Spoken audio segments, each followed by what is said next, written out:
بسم الله الرحمن الرحيم الحمد لله رب العالمين والصلاة والسلام على سيدنا ومولانا محمد وعلى آل سيدنا ومولانا محمد وبارك وسلم. اللهم ربنا أرنا الحق حقا وارزقنا اتباعه وأرنا الباطل باطلا وارزقنا اجتنابه. اللهم أرنا حقائق الأشياء كما هي ربنا زدنا علما وعملا وإخلاصا يا رب العالمين. اللهم انصر أولياءك في مشارق الأرض ومغاربها. اللهم انصرهم على عدوك وعدوهم إنك على كل شيء قدير. اللهم ألف بين قلوبهم وأصلح ذات بينهم. اللهم سدد رميهم وسدد خطاهم وسدد رأيهم يا رب العالمين. اللهم فرج عنا وعن إخواننا في مشارق الأرض ومغاربها. اللهم نفس كربنا وكربهم وثبت أقدامنا وأقدامهم والطف بنا وبهم يا أرحم الراحمين يا رب العالمين. اللهم إنا نسألك بأننا نشهد أنك أنت الله لا إله إلا أنت الأحد الصمد الذي لم يلد ولم يولد ولم يكن له كفوا أحد. اللهم صل على سيدنا محمد عبدك ورسولك وصل على المؤمنين والمؤمنات والمسلمين والمسلمات الأحياء منهم والأموات برحمتك يا أرحم الراحمين. ربنا لا تجعل في قلوبنا غلا للذين آمنوا ربنا إنك سميع الدعاء. رب يسر ولا تعسر. رب أعوذني أن أشكر نعمتك التي أنعمت علي وعلى والدي وأصلح لي ذريتي وتب علي إنك أنت التواب الرحيم. وصل وسلم على سيدنا محمد وعلى آل سيدنا محمد وبارك وسلم عليه برحمتك يا أرحم الراحمين. وسلام على المرسلين والحمد لله رب العالمين. آمين يا رب. Okay, so we're continuing reading of this article from Stanford Encyclopedia of Philosophy Online. It's on 18th century philosophy prior to Kant. German philosophy. So we were looking at Thomasius and his ideas. We had stopped here on his correspondence theory of truth. And while let's read this again just to keep the continuity. While this definition, the above definition, contains the classical correspondence theory of truth, we looked at it the last time, in accordance with which truth consists in correspondence of our thoughts with reality. Thomasius contains that the correspondence works in other direction as well. So reality. So truth is not just classical correspondence theory of truth.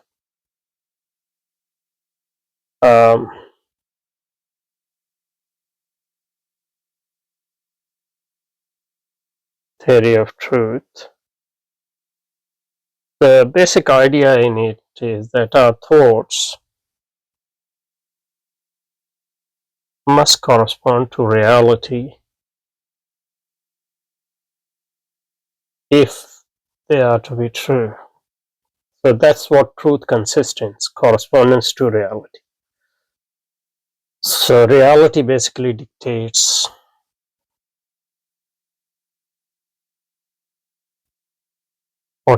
what is true and what is false. So in a sense, reality is a judge on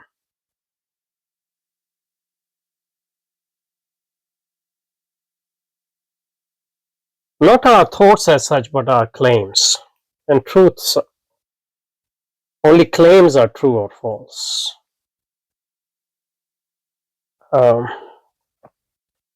Okay. So, but Thomasius,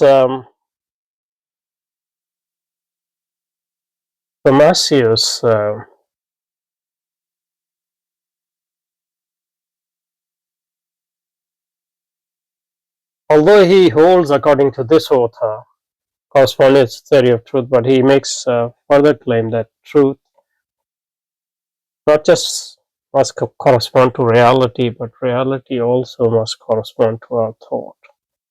So it's a two-way traffic here.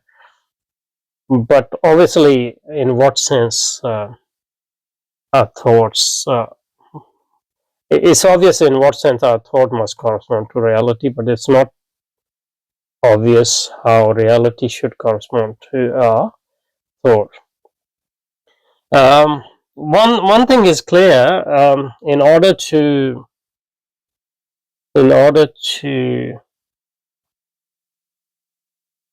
make any claim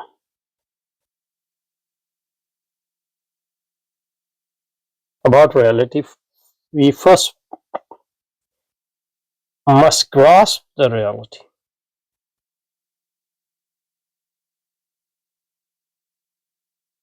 And I think that's so. I haven't tried to write. So I've intentionally I'm making these. I'm using here on this before reading his actual paragraph intentionally because I want to see um, how whether we can anticipate what he is going to say. So then we'll correct our. So these are my own thoughts at this point. In order to make any claims about reality, we must first grasp reality. And we can grasp reality only to the extent that it can fit in the structure of our mind and our thoughts. So, at least in principle, reality, although reality is a judge on our claims are couched in a language which must conform to the dictates of our mind and thought in order for us to be able to grasp the reality in the first place. So that seems like a Kantian point, although it's a more general point which I think was well understood even before Kant. Um, Kant is one version of this point. So, in a sense, Kant, for example, says that we create our reality, but create our reality not ex nihilo, but create reality, our reality, which we can grasp. Uh, so, we create our reality based on our interaction with a transcendent reality, so to speak. So that's why we can never get to think in themselves, at least not through our senses and our understanding. So that was Kant's point. So if he is making similar point, then he would be sort of anticipating Kant, or maybe he had influenced Kant as well, which I don't know, obviously. So let's read his article now, or the quotation from the article now. So Thomasius contends that the correspondence work in the other direction as well, namely, that truth also requires the correspondence of things with our powers of thought. So not just our thought, but because our powers of thought would determine how much reality we grasp. Here, however, we should not ask whether the understanding must agree with things,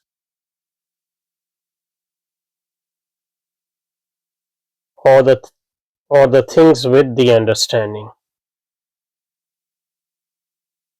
Rather, this harmony is so constituted that neither provides the guiding principle for the other.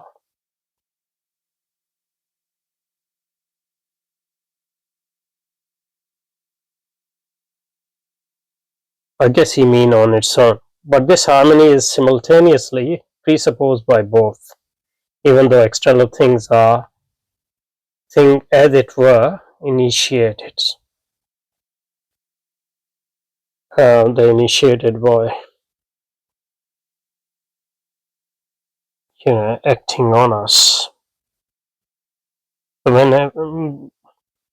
So we sort of, even before we start thinking what particular thing, they're still, bombarding us with information through our senses.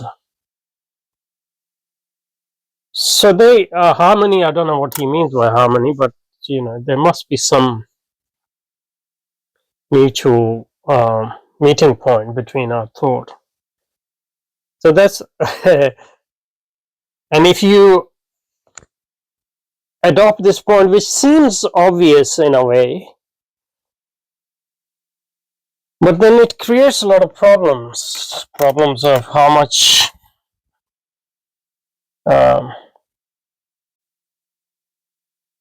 so the point is well taken, but then it creates a problem. How much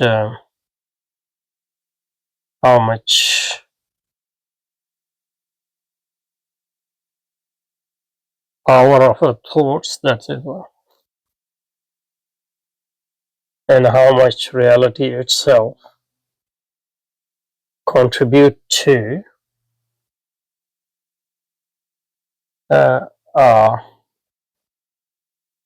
grasp of reality. And we make claim based on our grasp of reality. And then what we are judging is, when we make a claim, not just that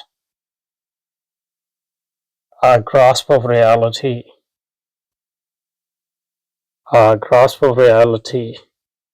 corresponds to reality, but also to power our thought. But then the question arises, how much, what percentage, so, and whether we can ever grasp reality as such beyond our distortions necessary or sufficient distortion introduced by our thought. So that's the problem with any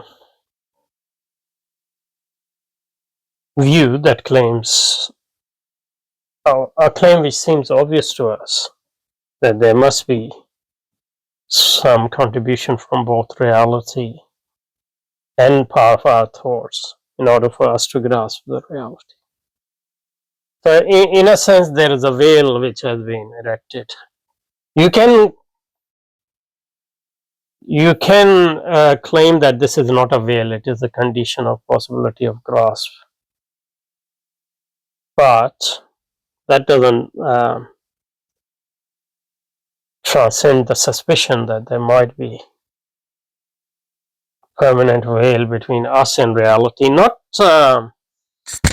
reality entirely, but at least part of it, or at least we can never have, as long as we are human, a complete grasp of reality. At least this is a possibility. Let's see if he has anything to say about it. So, in accordance with this conception of truth, Thomasius conceives of mind as a fundamentally active, as does Kant, with its ideas or concept, rather than merely passively reflecting the order of nature. So, mind is not a mirror of nature, it is also contributing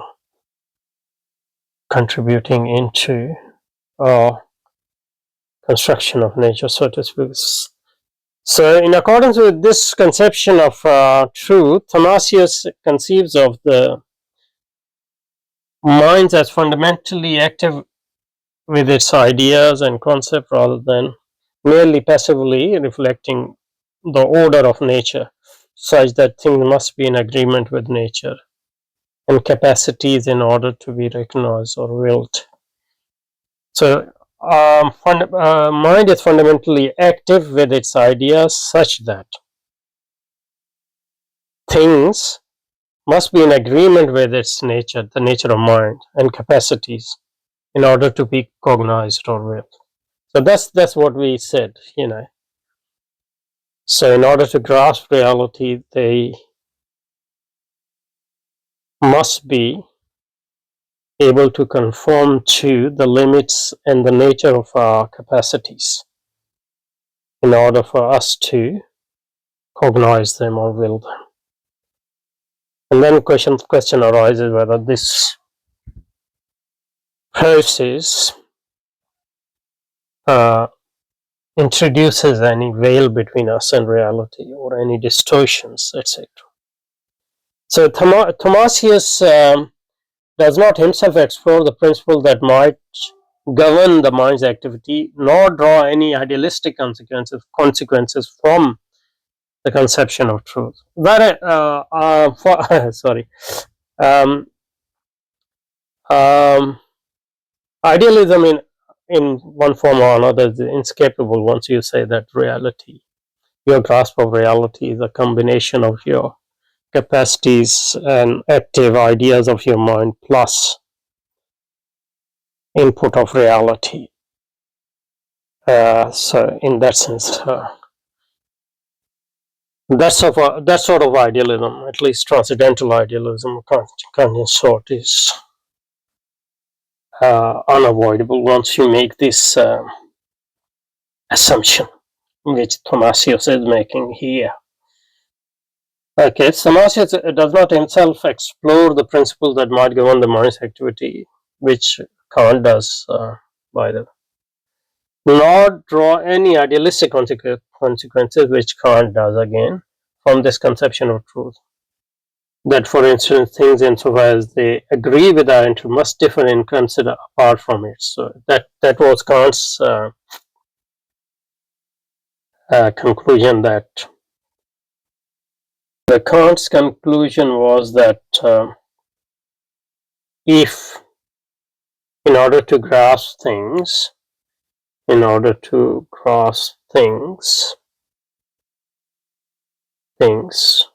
we need both the power, active ideas of mind plus input of reality, then we can. So if reality as we grasp is equal to ideas of our mind plus input of reality, so we can always ask a question of how would a reality minus our ideas would look like, for example. And can't make, at least in principle, distinction between thing in itself and thing as we grasp it. In principle, without making any commitment to whether things in itself is the same, or similar to, or the same as things we grasp, which is a possibility, but and also it is possible that it is different. So you have to be agnostic at this level about reality in itself, whether it conforms to how we see the reality or it differs from it, and if it differs from it, how much it differs from it.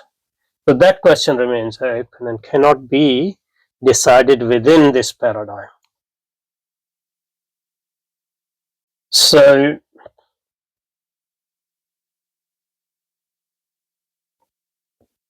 So Thomasius does not himself explore the principle that might govern the mind's activity or not draw any idealistic consequences from this conception root that, for instance, things insofar as they agree with our intellect might differ from considered apart from it, though his successors such as Friedrich Hoffmann and Christian August Crucius would, at least Crucius, might have some impact on Kant thinking. Okay, so this conception of human mind. So this conception of human mind as fundamentally active, which is such an important part of Kant's worldview, is taken up again in Thomasius' lone substantial contribution to metaphysics in Essays on the Essence of Spirit, where Thomasius distinguishes spirit, by which they mean mind, Geist, from matter in virtue of its activity, like its freedom. Its freedom. While this would appear to result in a metaphysical dualism between matter, which is inactive, and mind, which is active, a conception which goes back to Aristotle, Thomasius complicates things by endorsing a hierarchy of spirits, hierarchy of mind, not just between the human being and God, in a way in which Kant will make, because human beings are passive plus active. On the other hand, God is just active, pure.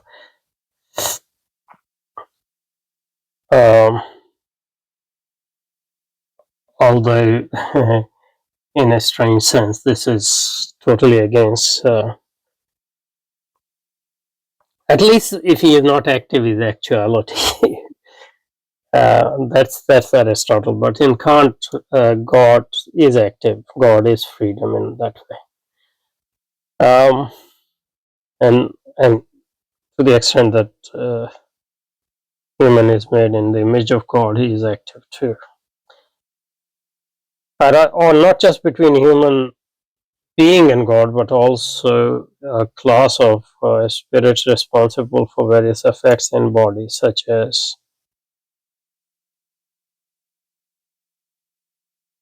heating and cooling. So that was the spirit for him, so energy. Yet this further postulation of an air and light spirit, ein Luft und Lichtgeist, which fill the space between different parts, which fills the space between. Sorry, I missed that part. So what I'm saying is, which I just read this, which didn't, I think we didn't record, which fills the spaces between parts of matter, not to mention his apparent identification of space itself as pure spirit, muddles the original starkly dualistic picture. Obviously, this later distinction between spirits is not Kantian, although probably with human you can put them between man and God. Thomasius' moral theory is a theory of the will. Okay, how much is that? Oh, okay, let's do that separately, because so far we have been looking at his theoretical philosophy. Now let's see if and which seems to have a obvious relevance for our understanding of Kant. Let's see if his moral philosophy also have some relevance for Kant. I bet it does.